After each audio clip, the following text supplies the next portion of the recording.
நாளும் உட்காந்துக்கிட்டேன், தொண்டை விரிச்சு போட்டு உட்காந்துக்கிட்டேன்.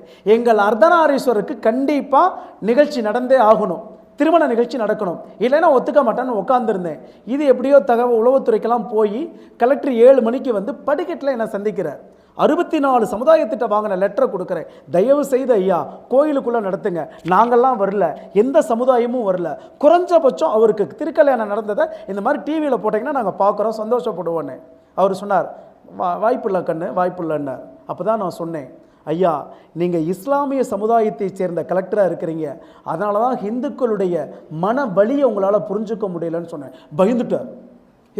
தம்பி தம்பி நீங்கள் இந்த மாதிரிலாம் சொல்லாதீங்க, எல்லாம் கேமராலாம் எடுத்துகிட்டு இருக்கா, நீங்கள் இந்த மாதிரிலாம் சொல்லாதீங்க, இப்போ உங்களுக்கு என்ன பண்ணணுன்னார். ஒரு என்ஓசி கொடுங்க போதுன்னு. உடனே கொடுத்தாரன்னு என்ஓசி கொடுத்தார். வாங்கிட்டு வந்து கலெக்டரே என்ஓசி கொடுத்துட்டார். நடத்தலைன்னு சொன்னால் தனி ஒரு மனிதனாக சத்தியாகிரக போராட்டம் நடத்துவேன்னு சொல்லி அறிவித்தேன். ஒட்டுமொத்த சமுதாயமும் எனக்கு பின்னாடி இருக்கிற மாதிரி